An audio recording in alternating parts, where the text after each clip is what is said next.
Ministerios Buscando de Dios presenta al pastor Jorge Hernández Toca con un consejo de la palabra de Dios. Hablemos entonces esta mañana sobre el valor de la palabra. Óigalo por favor, el valor de la Biblia. Miren, cuando hablamos de los ateos, hay un montón de ateos, hermano, que se están, claro, ateo es alguien que no cree en Dios. Y no cree en Dios, no cree en su Biblia tampoco, en la palabra de Dios. Yo he estado con varias gentes que se ponen con uno y le dicen: mire, si Dios existe, que en este momento me caiga un rayo. ¿Ya vio? No me cayó rayo, Dios no existe. Sacan a esa su conclusión. Pues yo una vez leí una historia, y cada vez que alguien me dice a mí, una vez un cliente me dijo a mí: mire, si Dios existe, que en este momento me caiga un rayo. Me hice a un lado yo por si acaso, porque en una ocasión se cuenta que un ateo empezó a vociferar y a decir que si Dios existía, que le cayera un rayo, y le cayó el rayo y se murió. Y entonces hay que tener cuidado, no podemos estar jugando con Dios. Pero había un ateo, y les quiero contar esto. Primero, tal vez mencionar que hay cientos de personas, pero cientos que se burlan de Dios y se burlan de la Biblia. Pero lo absurdo es que se burlan de la Biblia y no han leído la Biblia. ¿Cómo puede usted burlarse y decir que algo es mentira si usted no me lo puede comprobar? Hay gente que dice que la Biblia no sirve. La Biblia fue escrita por hombres. Entonces, ¿por qué voy a creer que es de Dios? No han leído la Biblia y están burlándose de ella. Y tenga cuidado usted de no caer en estos errores de ignorancia. Dice la Biblia que no se mueve la hoja del árbol si no es la voluntad de Dios. ¿Dónde dice eso? Mire, hermano, yo lo leí. Tráigame la cita, tráigame el versículo. Es que sí está, hermano. Hermanos, yo les quiero decir, no existe ese versículo. No se mueve la hoja del árbol sin la voluntad de Dios. No existe el versículo. El principio sí existe. Yo he visto aquí días en que no se mueve nada. Las hojas de esos arbolitos ahí están quietas. El principio está, pero no hay versículo que respalde esto. Por ejemplo, dice Dios en su palabra: ayúdate que yo te ayudaré.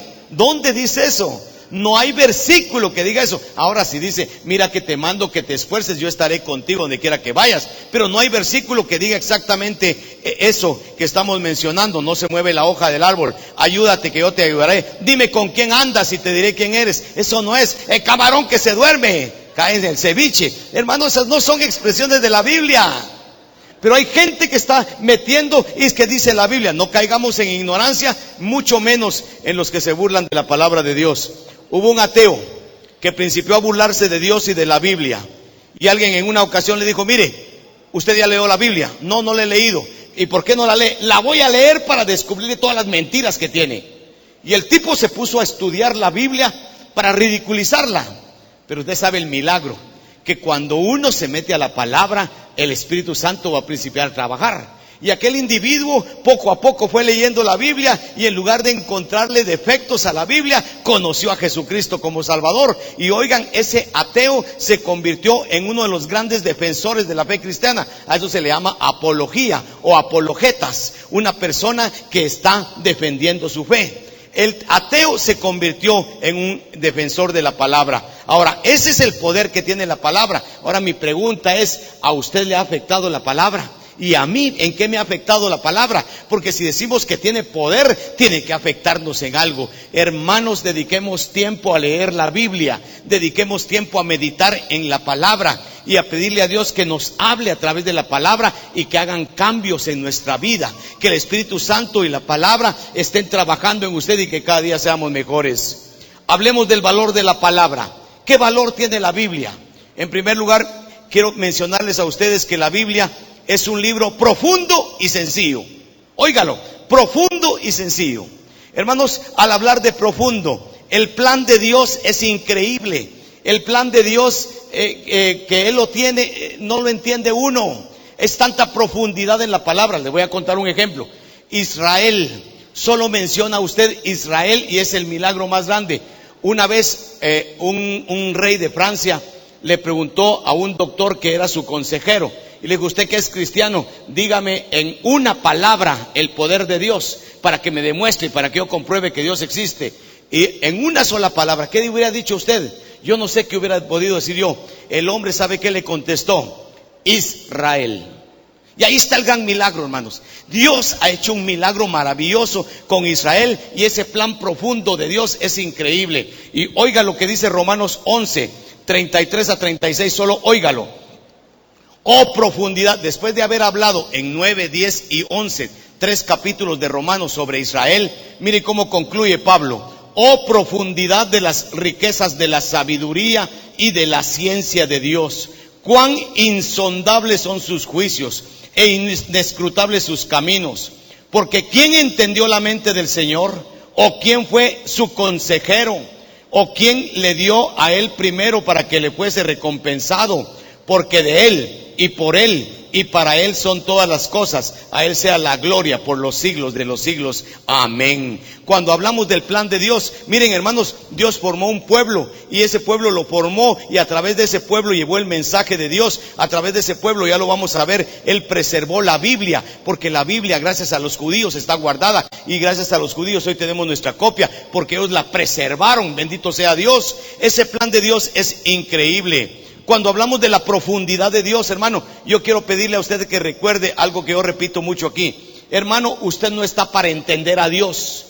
¿Quién quiere entender a Dios? Usted tiene una mente limitada, finita, y quiere entender al Dios infinito. No se puede. Yo a Dios no tengo que entenderle, yo tengo que creerle. Ese es el secreto. Usted no entienda a Dios, no se preocupe, hombre. Hay mucha gente, oiga. Hay gente que me dice, yo voy a aceptar a Cristo, solo voy a conocer un poquito la Biblia. Cuando yo entienda a Dios, entonces acepto a Cristo. Le digo, nos vemos. Usted nunca va a aceptar a Cristo, porque, hermanos, estudiamos, leemos, nos metemos a la Biblia y nunca vamos a entender a Dios totalmente. Es increíble el Dios que tenemos. La Biblia es tan profunda, tiene tanta profundidad que cada vez uno lee, uno estudia y siempre sigue sacando cosas increíbles de cada pasaje. Hermanos, es imposible entender a Dios con la mente infinita que Él tiene y la mente limitada que usted tiene. A Dios hay que creerle. Sigamos hablando de lo profundo de Dios. Primero, su plan, el plan para Israel. Y, hermano, cuando hablamos de ciertos términos en la Biblia, Romanos 5:1, justificados pues por la fe, tenemos paz para con Dios por medio de nuestro Señor Jesucristo. Esa palabra justificación es una de las palabrotas de la Biblia. Justificación, santificación, redención, son palabras muy profundas. Cuando hablamos de justificación, ¿sabe usted qué es justificación? Justificación es que antes, según Ezequiel 18:4, hay un dedo de Dios que nadie lo quita. Un dedo de Dios que le está señalando y dice, el alma que peque se muere, el que tenga pecado se va al infierno, maldito al fuego eterno. Eso dice Ezequiel 18:4. Y ahora, hermanos, en la magnitud de Dios, viene Jesucristo y le quita el dedo a Dios y le dice, a esos no me los señales, porque yo ya morí por ellos. Eso es justificación, que Dios a usted con todos sus pecados y sus faltas lo declare justo, lo declare que no debe nada. Dios no lo puede señalar a usted porque usted fue justificado. Dele la gloria a Dios, hermano. Justificados por la fe. Así es que la palabra justificación es una profundidad preciosa, hermanos. Cuando hablamos de la santificación, ¿cuánta gente no entiende la santificación? Hermano, si en este momento Cristo viniera para llevarnos y no entendemos lo que es santificación, la mayoría estaríamos aquí tirados. Hermano, algunos de ustedes está ahorita oyendo aquí, así como que me está oyendo, y está pensando, Señor, que ganen los rojos, que ganen los rojos. O los cremas, hoy juegan, yo no sabía que hoy jugaban. A propósito, ¿cómo van? 3-0 a favor de los rojos. Hermano, amén. Hermano, oiga, la santificación. Si la santificación fuera como muchos lo entienden, nadie nos vamos al cielo. Oiga, la santificación es su profundidad. Cuando hablamos de santificación, se habla primero de santificación absoluta. Dios a través de Jesucristo nos santificó, y esa santificación absoluta se le llama santificación posicional. Cuando usted aceptó a Cristo, usted se convirtió delante de Dios en santo absoluto. Usted no tiene ninguna mancha delante de Dios. Fíjese qué lindo. Usted posicionalmente es santo, porque si usted fuera 99.5 santo y 0.5 sucio, no entra al cielo. Pero con los méritos de Cristo, usted es 100% santo y hoy se muere usted y se va al cielo directo con Cristo por la santificación posicional. Pero mientras se muere, usted tiene deja mucho que desear, sus actitudes, sus respuestas, su vocabulario, sus malos pensamientos. Y solo pregúntele a su pareja, que su pareja diga qué piensa de usted y se va a dar cuenta que dejamos mucho que desear. Y entonces, hermanos, no somos santos, nos faltan muchas cosas, tenemos malos pensamientos, malos deseos. Suficiente sería para irnos al infierno. Gracias a Dios que posicionalmente yo soy santo delante de Dios absoluto. Ahora en esta tierra gradualmente tengo que buscar ser mejor cada día, buscando la estatura de la plenitud de Jesucristo, Efesios 4. Pero va a llegar en esa santificación, dijimos, posicional absoluto delante de Dios. Gradual en esta tierra tenemos que ir mejorando, pero va a haber una santificación total. Y esa santificación total se le llama glorificación. Cuando usted y yo nos muramos, hermano, y cuando nosotros resucitemos, vamos a resucitar con un cuerpo de gloria, y ese cuerpo de gloria ya es incorruptible y ya no está expuesto a pecar. Usted va a ser santo absolutamente, porque no tiene capacidad de pecar. Gloria a Dios, ¿verdad? Cuando seamos glorificados, a ustedes se les van a aparecer unas alitas en la espalda, y qué lindo. Yo voy a pensar que ya no voy a tener panza en el cielo, hermano, voy a estar bien esbelto en el cielo. ¡Hala, qué emocionante! Mire, todo eso es la obra de glorificación, viene de santificación. ¿Se da cuenta lo profundo de la Biblia? La palabra redención, para hablar un poquito de cosas profundas. ¿Qué quiere decir redención? Salvación, hombre. Usted fue redimido, usted fue salvado. Pero la profundidad de redención, hay palabras agorazo, hexagorazo, lutro, palabras griegas que hablan de redención. ¿Qué quiere decir eso? Sencillamente, hermano, que un día usted que no tenía a Cristo en su corazón, estaba aquí en el mercado de esclavos. Ahí imagínese usted un negrito con sus grandes cadenas ahí esclavizado. Y que viene Jesucristo y dice, ¿cuánto vale este? Vale tanto. ¿Y sabe cuánto costó usted en el mercado de esclavos? Usted costó carísimo. Usted costó la sangre de Jesucristo, hermano. Bendito sea el Señor. Dele la gloria a Dios, porque Él pagó con su sangre el liberarlo a usted, que dejara de ser esclavo. Eso es redención. ¿Sabe qué es la profundidad de redención? El Señor llegó al mercado de esclavos, lo compró a usted, lo sacó del mercado, y cuando salieron del mercado le dijo, estás libre, yo te compré para que estés libre. Esa es la obra de redención. Qué profundidad de Dios, hermano. Qué maravilloso es mi Dios. La Biblia es profunda, pero la Biblia es sencillísima. ¿Quién no entiende que para salvarse solamente hay que poner la mano de la fe y aceptar a Cristo? El resumen de toda la Biblia, cualquier niño lo entiende, porque de tal manera amó Dios al mundo, que ha dado a su Hijo unigénito, para que todo aquel que en Él, nunca me digan crea. Ese versículo no dice crea, para que todo aquel que en Él cree. La salvación es hoy, mañana usted se va a morir, mañana puede ser que no amanezca. La salvación es hoy, para que el que en Él cree no se pierda, mas tenga vida eterna. La Biblia es tan sencilla. Cree en el Señor Jesucristo y serás salvo tú y tu casa. ¿Verá qué sencilla? Tiene profundidades la palabra, pero lo que tenemos que entender nosotros es sencillísimo y se entiende. Acuérdese, hermano, que todo se basa en la fe. Nosotros tenemos entonces que creerle a Dios, no entenderle. Uno, dijimos que la Biblia es un libro profundo y sencillo a la vez. Segundo, la Biblia es guía. Ya se mencionó aquí el versículo 105 del Salmo 119. Lámpara es a mis pies tu palabra y lumbrera en mi camino. Hermanos, miren al Dios creado, a Dios que tenemos en la Biblia. Primero, en Génesis se le presenta, míreme, en Génesis se le presenta al Señor como el Dios creador. Allá está Dios creándolo todo. Yo le pregunto esto. Cuando Dios hizo a Adán y Eva, ¿sabía que iban a pecar o no? Si no sabía, entonces no es Dios. Él sabía que iban a pecar antes de hacerlos. Entonces, ¿para qué los hizo? Hubiera puesto a alguien que no pecara. No, en ese plan profundo de Dios, Él sabía que Adán y Eva, o usted, si a usted lo hubieran puesto peor, Adán y Eva iban a pecar. Pero el Señor, en su plan eterno, Él ya tenía la solución para Adán y Eva. Acabo de leer algo absurdo, oír algo absurdo. Óigalo porque usted va a oír un montón de torceduras que la gente saca. ¿Sabe usted una cosa? Que Eva no fue la primera mujer de Adán. A ver, ¿entiende esto? Eva no fue la primera mujer de Adán, hubo otra antes. ¿Y por qué? Porque cuando al principio Dios hizo varón y hembra, ahí estaba Adán y la hembra, que no sabemos su nombre, dicen. Y después se le murió la hembra. Y entonces ya un día que estaba durmiendo solitario, Dios le sacó una costilla y entonces hizo la Eva. La Eva es la segunda mujer. Y dice uno, qué tipos más absurdos para no entender la palabra de Dios. Pero vemos a Dios como un Dios creador. Y yo solo les explico para que ustedes entiendan. Dice la Biblia, por ejemplo, en el principio creó Dios los cielos y la tierra. Ahí está todo ya. Pero después como que Dios nos quiere decir a nosotros esto. Miren, en el principio Dios lo hizo todo. Pero ahora, de estos versículos en adelante, les voy a explicar detalladamente cómo lo hizo. ¿Me está entendiendo, hermano? En el principio hizo Dios los cielos y la tierra, ahí está todo. Pero después está el detalle de que en 6 días hizo la creación. ¿Cómo la hizo? También con Adán y Eva, dice, y Dios hizo al hombre. Hermano, cuando Dios hizo al hombre, ¿qué hizo?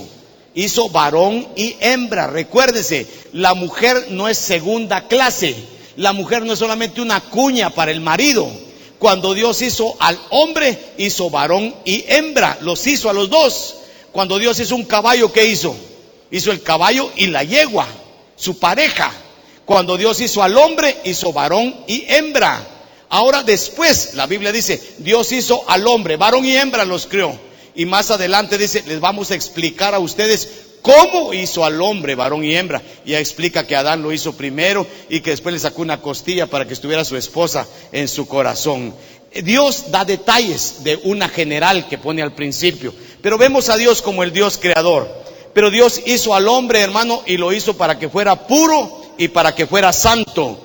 El hombre pecó contra Dios y a Dios no le tomó de sorpresa, sino que Dios ya tenía su plan redentor, el plan salvífico, dicen los teólogos, un plan perfecto de redención. Dios manda a su hijo deja su gloria en el cielo, se viene, se vuelve humano sin pecado y se cuelga como bandido en una cruz para ocupar su lugar.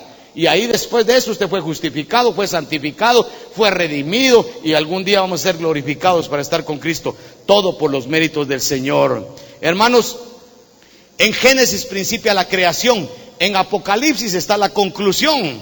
El Señor va a mandar a la muerte eterna a los que rechazaron a Jesús. Y el Señor va a mandar a la vida eterna, al cielo, a los que recibieron a Jesús por fe. Ahí se termina. El Señor, como guía en la palabra, nos está poniendo sus exigencias para nuestra vida.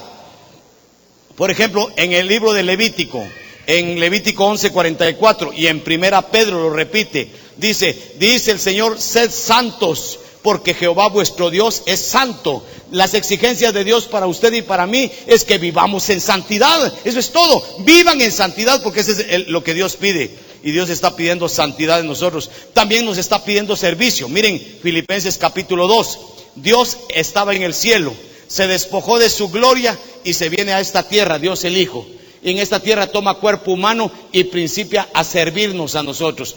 La forma más grande de servicio que nosotros vemos en Jesús es que se haya colgado en una cruz para morir por usted. Eso es servirle a usted. Ahora nos está pidiendo que nosotros también sirvamos. Y hermano, a propósito, ¿cuántos de ustedes están compartiendo el mensaje?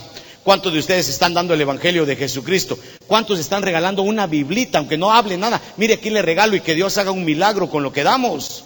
Hermano, usted y yo estamos ahora para servir a la humanidad, para servir al mundo, para servirnos a nosotros. El Señor nos ha capacitado con habilidades, nos ha dado dones del Espíritu Santo para que seamos más útiles a la causa de Cristo. Y aún todavía con eso nos dice, si lo hacen bien hecho, los voy a premiar. Va a llegar un día en el cielo que vamos a ser premiados. ¿Qué les parece a ustedes, hermano? Cuando yo llegue al cielo y cuando yo llegue a la entrega de galardones en el cielo, yo ya voy a estar en el cielo. Y viene el Señor y dice, bueno vos Jorge, a ver qué fue lo que hiciste. Señor, aquí está la lista. Y ellos miran la lista. ganaste tantas almas para Cristo. Acá, unos tus medallones, unos tus coronas, algo que el Señor me ponga y que yo esté feliz porque gané algún alma para Cristo. Mi pregunta es, cuando usted llegue al cielo, una forma humana mía de imaginármelo, cuando usted llegue al cielo, ¿cuántos lo van a ir a buscar? Hermano, ¿usted me conoce? No lo conozco. Yo quiero agradecerle porque usted un día compartió el mensaje y usted me trajo a los pies de Cristo. Gracias. Oye, que alguien en el cielo, ¿cuántos les van a dar gracias a ustedes? Alguien que le diga, gracias, un día usted pasó y regaló una biblita y no me dijo nada, pero yo de leer la biblita acepté a Jesucristo. Gracias, oye. ¿A cuántos de nosotros nos van a decir a alguien gracias porque le dimos el mensaje de salvación, hermano? Ojalá que usted y yo podamos en el nombre de Jesús, hermano, ser útiles a la causa de Cristo. Y aún así todavía dice la Biblia que vamos a recibir premios y galardones de parte de nuestro Dios. Hermano, al hablar de que la Biblia es guía, nuestra más grande responsabilidad es hablar de Jesucristo. Si hablamos aquí en nuestra cultura, en nuestra comunidad donde vivimos, se llama evangelismo. Y si hablamos en otra cultura cercana o en el otro lado del mundo, en otra cultura, se le llama misiones. Y nosotros tenemos que ser una iglesia misionera evangelizadora, porque tenemos que cumplir con el plan que Dios tiene para su iglesia, que nosotros compartamos el evangelio de Jesús. Hermanos, Dios es guía. La palabra de Dios es guía para nosotros. Cuando leemos de Israel, óigalo bien por favor. En el Antiguo Testamento, Dios desde Génesis 12 llamó a Abraham y le dijo, vamos a formar un pueblo.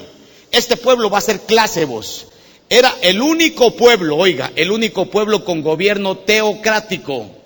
Teocrático, no había presidente, no había rey. El rey de ese pueblo era Dios. ¿Qué le parece a usted? Y entonces Dios principió a formar su pueblo Israel y los puso en alto y le dijo, yo soy el rey de ustedes. Era el único gobierno con gobierno teocrático. Y ahora Dios le dice a la nación, ustedes tienen que ser luz a las naciones. Oiga lo que dice Isaías 49:6. El Señor dice, también te di por luz a las naciones. A Israel lo puso por luz. Los puso como algo escogido para que la gente los viera y la gente se les acercara y le dijera, miren, ustedes a quién adoran, a Jehová, el único Dios. Nosotros queremos ser como ustedes, queremos adorar a Jehová. Esa nación de Israel tenía que ser luz a las naciones. Otra cosa linda de Israel, Dios les encomendó la palabra. Miren, hermanos, si de algo debemos estar agradecidos con los judíos, es que ellos fueron tan celosos que cuando no había imprenta, cuando era todo en manuscrito, todo escrito a mano, ellos preservaron la palabra de Dios. Y hoy usted la tiene en imprenta, hoy la tiene usted a 60 quetzales, una Biblia de lujo allá afuera y no la quiere comprar todavía. Hermano, tener su Biblia empastada y todo. ¿Por qué? Porque los judíos fueron bien celosos en copiarla, así literalmente, y guardarla y preservarla. Los judíos, miren, cuando yo era patojito, en Semana Santa, no sé si se acuerdan algunos, Semana Santa no se oía música porque era pecado. Nos ponían solo marchas fúnebres, en todas las radios que habían. No se podía comer carne porque uno se volvía no sé qué. Y solo comer verduras toda la semana. Y un montón de cosas que nos ponían en Semana Santa. Y otra, a ver películas solo de Jesús. Y ahí está el mártir del Calvario, el mártir del Gólgota, Jesús de Nazaret, no sé qué. Y yo todo viendo todas las películas, cómo mataron a mi Jesús. Y yo principié a agarrar un odio contra los judíos, hermano. Yo decía que los judíos los maten, que los acaben, porque miren cómo mataron a mi Jesucito. Y principié a tener odio para ellos cuando la Biblia dice que no solo que amemos a los enemigos, sino que oremos por la paz de Jerusalén. Y tuve que aprender a amar a los judíos porque son el pueblo de donde nació Jesús y son el pueblo que preservó la palabra de Dios. Lástima que los judíos en el Antiguo Testamento, ¿saben cómo eran catalogados? Eran señalados como la esposa de Jehová, la esposa de Dios el Padre, para decirlo así. Lástima que esta esposa se volvió adúltera espiritual. En lugar de presentar a Jehová como su esposo, principió a adorar a las imágenes, a los ídolos de otros pueblos, la esposa adúltera de Jehová. Pero la Biblia en su guía nos está diciendo que ahora en el Nuevo Testamento, oiga, la iglesia, los que tenemos a Cristo, somos la novia de Jesús. ¿Usted y yo somos la novia de Jesús o no? Si tiene a Cristo en su corazón, usted y yo somos la novia. Y ya viene el esposo, hermano. Y el esposo va a venir a las nubes. Y cuando Él venga a las nubes, vamos a ser arrebatados, dice la Biblia, para estar con Jesús y para casarnos con Él en lo que se conoce como las bodas del Cordero. Hermano, ¿cuánto van a estar en las bodas del Cordero? Vamos a casarnos con Jesús, vamos a estar con Jesús para siempre, dice, porque al casarnos con Jesús vamos a gobernar con Él en su reino milenial. Ay, hermanos, miren qué guía la de la palabra. La palabra nos está guiando. Dos cosas he dicho. Primero, el tema, el valor de la palabra. Primero, es un libro profundo y sencillo. Las dos cosas. Segundo, es guía. La palabra es guía. Dios creador, Dios formador de Israel, Dios siendo luz a las naciones. Hoy quiere que la iglesia sea luz a las naciones. Nos da responsabilidades, nos pone exigencias, santidad y servicio, la exigencia, la responsabilidad, proclamar el mensaje de Dios. Pero ahora entremos al tercer punto. La Biblia es inspirada. Ay, hermanos, en 2 Timoteo 3:16, toda la palabra es inspirada por Dios, es útil para corregir, para redarguir, para instruir en justicia, a fin de que el hombre de Dios esté preparado, enteramente preparado para toda buena obra. 2 Pedro 1:21, porque nunca la profecía fue traída por voluntad humana, sino que los santos hombres de Dios hablaron siendo inspirados por el Espíritu Santo. ¿Qué es inspiración, hermanos? A veces uno oiga la expresión de la gente: yo no creo en la Biblia porque la Biblia la escribieron hombres. Es que dicen que es la palabra de Dios, hombres la escribieron. Yo no creo lo que dicen los hombres. ¿No sabe usted lo que es inspiración? Inspiración a veces nosotros lo hemos pasado. A mí me costó mucho conseguirme a mi esposa. Hermano Barner, usted es suave con su esposa. A mí me costó, hermano.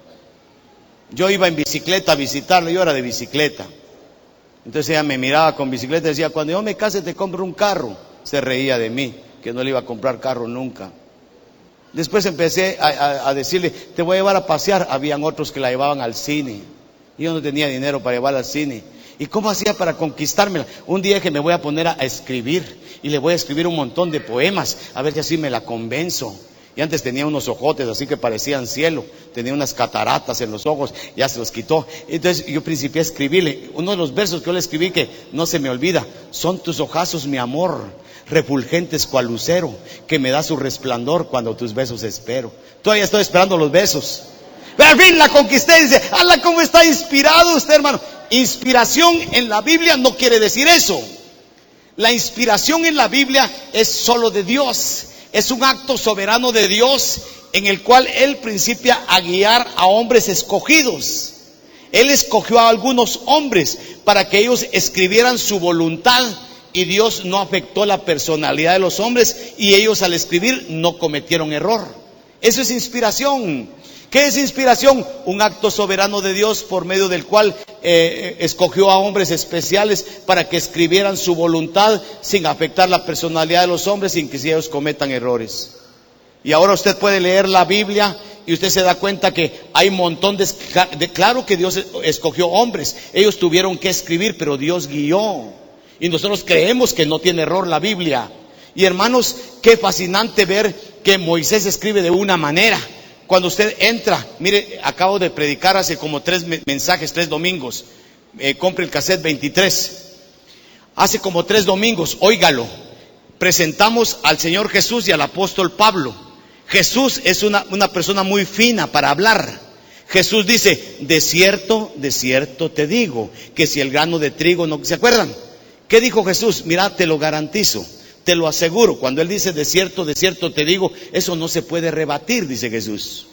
Pero cuando Pablo habla de lo mismo, Pablo no dice de cierto te digo. Pablo dice: necio, lo que tú siembras no se vivifica si no muere antes. Se necesita ser muy burro para no entender esto, dice Pablo. Y usted dice: ¿esto escribió Pablo? Así escribió Pablo, fíjese.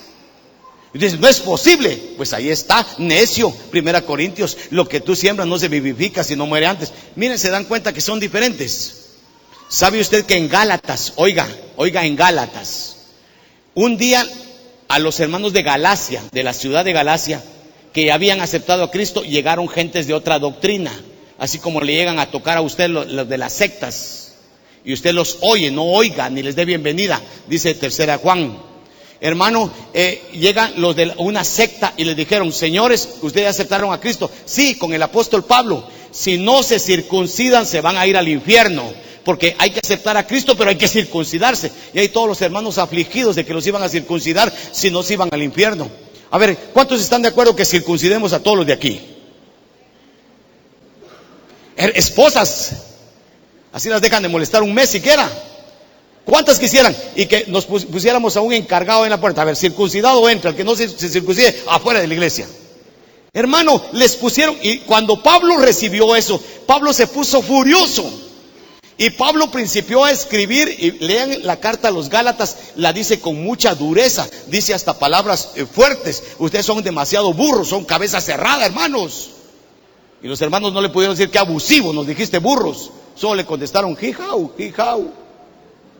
Y Pablo al final, hermanos, no les dice: hermanos, fíjense que se me salió el apellido, les dije burros, pero discúlpenme por favor. Burros, burros.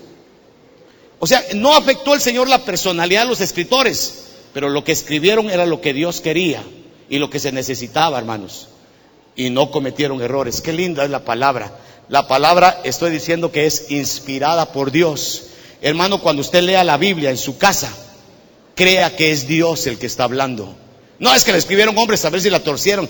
Hay muchas pruebas para demostrar que la palabra no se ha torcido. Cuarto lugar, hablemos de los libros de la Biblia. Hermanos, la Biblia está puesta tan adecuadamente que cómo nos bendice el entender esto. Primero, la Biblia tiene 66 versículos. Si quieres saberlo bien, agarre una su biblita de las que están allá. Génesis, Éxodo, esas biblitas tienen un versículo por cada libro de la Biblia. 66 versículos, 39 en el Antiguo, 27 en el Nuevo. ¿Qué quiere decir Antiguo Testamento y Nuevo Testamento? Antiguo Testamento es antes de Cristo, Nuevo Testamento después de Cristo. 66 libros inspirados por el Señor. No hay más libros. Pero oiga esto, lamentablemente la Iglesia Católica cayó en un error terrible en 1563. Pero para explicarle esto quiero que oiga. A ver, míreme. Cuando llegamos al año 250 antes de Cristo, ya los 39 libros del Antiguo Testamento estaban funcionando como palabra de Dios. Pero en el año 250 un faraón de Egipto, ¿verdad? Él formó una subbiblioteca, la más grande de ese entonces, y él se jactaba de, cuando inauguró la biblioteca en Alejandría, él invitó a la inauguración y todos felicitándolo porque él tenía copia, sin duda alguna manuscrito, ¿verdad?, de todos los libros que existían en el mundo. Y alguien se le acercó y cuando estuvo viendo le dijo: discúlpeme, aquí le falta a usted un libro, le hace falta. ¿Cuál?, dijo el faraón. Le falta el libro sagrado de los judíos, no lo tiene usted, o sea, el Antiguo Testamento. Y cuenta la tradición, que se les quede, que el faraón inmediatamente mandó a llamar a especialistas, a eruditos, que supieran el idioma hebreo, el idioma de los judíos, y que supieran el idioma griego, que era el inglés de aquel entonces. Y estos especialistas tenían que sacar una copia del idioma hebreo del Antiguo Testamento y ponerlo en griego para ponerlo ahí en la biblioteca de Alejandría. Y la tradición dice que él escogió 70 eruditos y que los 70 eruditos en 70 días tradujeron el Antiguo Testamento. Y entonces a esa traducción, que es la primera que se hizo del Antiguo Testamento, se le llama la 70. Cuando usted oiga la 70, no diga se come. La 70 o la Septuaginta es la primera traducción del Antiguo Testamento, año 250 antes de Cristo. Hoy ya hay así pura, bien grabadita, el Antiguo Testamento. Vaya a alguna librería y compre la Septuaginta, ya la tienen, para ver la primera traducción que se hizo de Antiguo Testamento de hebreo a idioma griego. En el año, ¿a qué quiero llegar? En el año 250 antes de Cristo ya estaban los 39 libros de la Biblia, del Antiguo Testamento. Pasaron 1900 años y en el año 1563, usted sabe que en el año 1517 un sacerdote católico romano se rebeló contra las cosas que hacía su iglesia. Por ejemplo, vendían la salvación, las indulgencias. Mire, ¿qué tal sería? Eso me gustaría que a mí. Si usted se lleva, hermano Warner, si usted se lleva 21 libros en este momento, tiene derecho a pecar 10 años de gratis. Ah, ya se le abrieron los ojos. 10 años por 700 quetzales, ¿qué le parece? ¿Cuántos comprarían libros? Hermanos, 10 años de pecar, pero ya perdonados anticipadamente. Y así principió a vender indulgencias la iglesia. Y entonces este hombre no estuvo de acuerdo y protestó. Usted sabe la historia de Martín Lutero. Y hubo una reunión en donde lo declararon hereje y lo condenaron a muerte. Alguien lo secuestró por ahí y lo escondió un año y no lo pudieron matar. Y en 1563, está conmigo, no se me distraiga. En 1563 la iglesia romana hizo un concilio en una ciudad italiana llamada Trento. Por eso es que se conoce como el Concilio de Trento. Y en esa reunión confirmaron declarar hereje a Martín Lutero. Pero en esa reunión, lamentablemente, decidieron que al Antiguo Testamento le faltaban libros y que habían más libros inspirados. Y en 1563 la Iglesia Católica le añadió al Antiguo Testamento un montón de libros. A esos libros se les conoce como los libros apócrifos. Pero hay ahora algunas Biblias que ya le pusieron un nombre más fino, deuterocanónicos. Y cuando dice la Santa Biblia con los deuterocanónicos, le está diciendo que están los 39 libros que nosotros creemos, más los extras que la Iglesia Católica le puso. Macabeos 1 y 2, Tobías, Judith, Eclesiástico, Sabiduría, añadidos a Daniel, añadidos a Esther, un montón de libros. No estoy diciendo que sean malos los libros, pero no son inspirados por Dios. Oiga cómo finaliza Macabeos. El escritor de Macabeos, después de escribir todo lo que escribió, dice: si al escribir este libro cometí algún error, el lector sírvase disculparme. ¿Cuándo un escritor de la Biblia inspirado por Dios pide disculpas? Pablo dijo burros y burros se quedan. Y no dijo disculpen, mi hermano, se me salió. El que escribe a nombre de Dios no se equivoca. Y el escritor de Macabeos dice: si me equivoqué, discúlpeme. Ese libro ya está descartado, no es inspirado. Es bueno como historia, pero no es inspirado por Dios. Por eso es que sigo insistiendo en que nosotros creemos en 66 libros de la Biblia. Los 27 del Nuevo igualitos los tenemos, pero los 39 del Antiguo Testamento la Iglesia Católica le añadió como 12 libros, los libros de la Biblia. Miren la Biblia cómo está dividida. El Antiguo Testamento está dividido en 5 secciones. Los primeros 5 libros es la Torah de los judíos, la Torá. Es el Pentateuco, ahí está la historia, la ley para los judíos. Después están los libros históricos, cuentan toda la historia. Después está la poesía de Israel, Proverbios, Salmos, Eclesiastés, Cantares, Job. Después están los profetas mayores y menores. Ahí están las 5 divisiones. En el Nuevo Testamento también está dividido en 5 secciones. Primero la biografía, los libros que narran el nacimiento de Jesús, su vida en esta tierra, su muerte y ascensión al cielo. Después está un libro histórico que es el libro de los Hechos. Hechos es historia. De Hechos yo no puedo sacar doctrina porque Hechos es historia.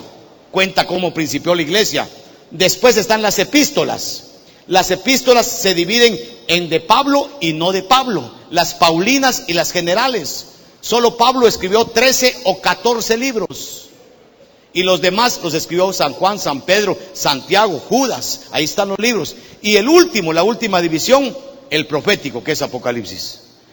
Hermano, usted y yo tenemos que leer epístolas, puras epístolas. Lea epístolas, porque en las epístolas está la constitución de la iglesia. Ya hablé de 4 cosas. La Biblia en su valor, hay que valorar la Biblia. 1, es un libro profundo y sencillo. 2, es guía. 3, es inspirada por Dios. 4, la división de los libros de la Biblia y la cantidad que tenemos. Y ahora 5, su efectividad. Hermano, ¿cómo le resumo yo esto? A mí me afectó. ¿Qué sería de mí si el Señor no me hubiera alcanzado? Andaría con 5 mujeres, saber dónde. Andaría con SIDA tal vez. ¿Qué sería de usted? Tal vez borracho, tirado por allá. ¿Qué sería de usted? Y tal vez no así, tal vez buena gente como lo es, pero camino al infierno. A mí la Biblia me cambió. A mí la Biblia me dio el mensaje de salvación y ahora voy al cielo por los méritos de Cristo.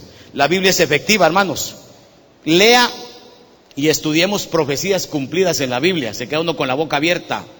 Hermano, 500 años antes de Jesucristo, y los profetas están anunciando específicamente cosas. El Hijo de Dios va a nacer en Belén de Judea. Ahí nació Jesús. El Hijo de Dios va a morir en una cruz, va a morir como bandido. El Hijo de Dios lo van a aplastar en su rostro, va a ser desfigurado. Lo desfiguraron. El Señor va a venir. Y todo lo que dice de Jesús y todas las profecías, increíble, hermano, que ni una sola ha fallado. La Biblia es creíble, es efectiva. Cuando habla de Israel, hermano, se queda uno con la boca abierta de Israel. El Señor le dice a Israel: yo los voy a echar por todas las naciones, pero los voy a hacer volver. Y hay una palabra del Señor que dice que la higuera va a florecer. ¿Sabe? La higuera es Israel, hermano. Y sabe usted que en 1948, 14 de mayo, el pueblo de Israel, que fue regado a todas partes del mundo, regresó a su tierra. Y que Israel es una potencia.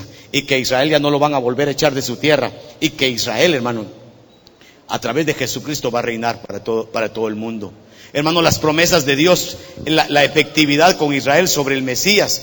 Lea el libro de Daniel. Qué exactitud en todas las profecías de Daniel. Se queda uno con la boca abierta. Y hermanos, con lo que yo quiero concluir solamente es esto: la transformación de mi vida. A mí la Biblia sí me afectó. A mí la Biblia sí me cambió. Gracias a Dios. Ministerio Buscando de Dios presentó la palabra de Dios en labios del pastor Jorge Hernández Toca.